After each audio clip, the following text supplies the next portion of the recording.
Hi, I'm Emily Johnson and I'm a history professor, and today I would like to make a video explaining one of the concepts that my students often have trouble with, mercantilism. This is the dominant economic theory around the time of the colonial period, the American Revolution, and it's one of the reasons that, honestly, the American colonies rebel against England. This is confusing because mercantilism goes against some of the basic tenets of modern economic theory, so it sort of doesn't make sense to the modern student. There are three components to mercantilism, and they drive the relationship between England and her colonies. And these concepts lead to a lot of misunderstandings between the colonies and the mother country. So the first tenet of mercantilism is, excuse me, that there is a limited amount of wealth in the world. That means if somebody else is profiting, then you must be losing out. So fancy visual aids here. If this is all the wealth in the world and somebody takes some and they're making money, there's less money left for you to make. That the world trade is a zero-sum game. Instead of thinking, well, we'll both trade, we'll both make money, it'll be great, everybody will benefit, that's not the way mercantilism works. They believe that there's a limited amount of wealth in the world and that you can't make any more. The only way to get rich is to take wealth away from somebody else. This actually may color some politicians' views of world trade today, even though economists will tell you this is silly. It was silly back then. It was a ridiculous concept to think there's a limited amount of wealth in the world when it wasn't that long ago that Europe had stumbled upon the Americas and found all this land, all this new wealth, but somehow they thought, no, there's a limited amount of wealth in the world, and the only way to get rich is to take it from somebody else. So if England is wanting to make more money, they have to take that money away from somebody else. Preferably France or Spain, England's perennial enemies, but also their colonies. That means if they see the colonies prospering and doing well, and that there are prosperous people in the colonies buying luxury goods, they must be profiting at the expense of England. And that makes England really angry. So the second tenet of mercantilism is that the only wealth that really matters is, more fancy visual aids, gold and silver. Yes, totally not period, but this is a nickel, silver colored. So only gold and silver really count as wealth. Other things like timber and food and land, that doesn't count. Mercantilism thinks that real wealth is only gold and silver. And therefore you should try to keep all your gold and silver in your own country. And the English government has a policy of not letting gold and silver out of the country. So they don't want any gold and silver to flow to their colonies back and forth and encourage trade. They want to keep all their coins and bullion, like, gold bars, that kind of thing, in their own country. They want it to stay away from the colonies and in England. Now, of course, this hurts the economy of the 13 colonies. That stifles trade. It means they have to barter. If you wanted to buy, I don't know, a barrel of whiskey, you're going to take your pig and try to find somebody who has whiskey and wants a pig, and that's a lot harder than taking silver coins to try to buy what you want. That's a lot harder to do. It stifles the trade between the different colonies, and it really hurts their economic growth. And England also wants to get all the gold and silver for themselves, so they expect the colonists to pay their taxes, with coins, gold and silver coins. How those colonists are supposed to get gold and silver coins if England won't let any of their coinage out of the country? I have no idea. It doesn't make sense. Mercantilism doesn't make sense to the modern mind. But it was the dominant economic theory. It was the dominant worldview at the time. So not only did the colonists have trouble getting English coins, they resort to things like using foreign coins, like Spanish pieces of 8. So using gold or silver coins from other countries. And England doesn't really mind this because it's not taking away from England, but they would love to get those coins in their hands back home in England. And this hurts the trade between England and the colonies.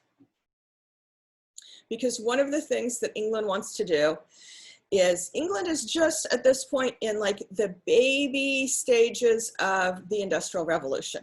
They're just starting to industrialize. Mostly their factories are making textiles, making fabric, and some, you know, they have some sawmills, they have, they're making some furniture, some pottery, but mostly they're making textiles. That's the start of the Industrial Revolution.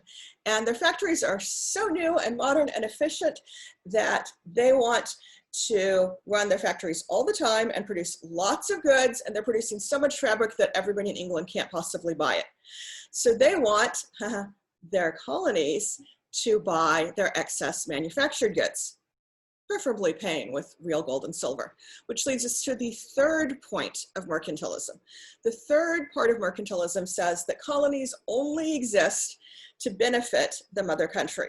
So wealth should flow from the colonies to the mother country. See, I'm pointing to the map behind me. I don't know how well you can see it. So the whole point of having colonies is to make money off them. And remember, only gold and silver count as real money. So they want cash out of their colonies. They kind of want to be like Spain. When Spain took over Mexico and points south, they got a lot of silver out of their New World colonies. Spain gets lots of silver, which represents wealth, which is real wealth under mercantilist theory. They got literal boatloads full of silver out of Mexico to send back to Spain. And England wants to do that. And they're really disappointed when their colonies in places like Virginia are not full of gold or silver. They're kind of mad about it. And even though the colonies provide all kinds of wealth, it doesn't really count under the mercantilist economic theory. So, for example, when the colonies provide lots of timber from old growth forests that have not been logged, this is really valuable. And England didn't have a lot of timber. Nobody in Europe had big trees because they cut them all down. There was a wood shortage in Europe. And so this is a really valuable commodity to get huge trees that you can use for shipbuilding, to build England's navy, which becomes the most powerful navy in the world. But England doesn't see it that way. They don't see things like tobacco or maize or timber or potatoes or furs. Those are all things the colonies export. England doesn't really value those things because they're not gold and silver, so they don't count. So they don't feel like they're profiting from those colonies. And the whole point of having colonies, according to mercantilism, is to make money. And this inherent conflict between the colonies in England is that if one country is making money, you're losing it. The only way to make money is to take it from somebody else. So England is trying to squeeze all the wealth out of her colonies that she possibly can. And the colonies are very resentful of that. But England is resentful because the colonies are not making money the way they're supposed to. The whole point of having colonies is to make you money. And these colonies are not doing what colonies are supposed to.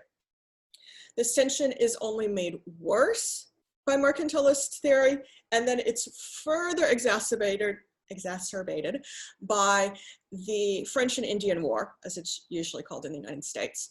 This is essentially a war between France and England that gets played out in North America. The American colonists see it as England brought their problems from Europe over to our land, stirred up trouble with our neighbors in Canada, and this led to all kinds of violence, and colonists died, and they didn't really get anything out of it. England sees the conflict rather differently. They see it as, well, France tried to grab their colonies and make money off of them, so they had to spend money defending their colonies. England had to spend money and send it to the colonies to keep their land during this war. And then they're even madder than ever because those colonies are not making them any money. They spent money on protecting those colonies and they're not getting anything for it. So then they want to raise taxes on the colonies, taxes, of course, in the form of gold and silver that the colonists cannot pay and resent being asked to pay because the stupid war, they think, was England's fault. And England thinks, well, what's the point of even having colonies if they don't give you the goods? What's the point? This is one of the reasons why England is eventually going to decide this whole Revolutionary War thing is not worth it. These colonies are too much trouble and they're not making us any money. Let's just quit throwing good money after bad and let our colonies go. That's basically how the American colonies get to be free. Oh, sorry, did you think they actually beat England? The American colonies did not actually beat England militarily. They just made it too much of a pain in the butt for England to hold on to those colonies. And England decided it wasn't worth it anymore because of mercantilist theory. Remember, the three parts of mercantilist theory are, there is a limited amount of wealth in the world. There's only so much, and if somebody else is getting some, there's less left for you to have. There's a limited amount of wealth in the world. We can't both benefit, we have to compete. Real wealth is gold and silver. The other stuff does not count, and you should do your very best to keep all the gold and silver in your own country. And the third part of mercantilist theory is that colonies only exist to benefit, that is, profit, in the form of gold and silver, their country, their mother country, their founding country. That's the whole point of having colonies. It's not to get more land. It's not to dominate the Atlantic. It's not to spread your culture and religion. It's really just to make you money in the form of gold and silver. And those colonies just don't do what they're supposed to do. And that's why England gives up and lets them go. So, very short explanation of mercantilism. I hope this is helpful because I know a lot of my students have found this concept to be confusing because it goes so deeply against modern economic theory. Thank you, and go read some more history books.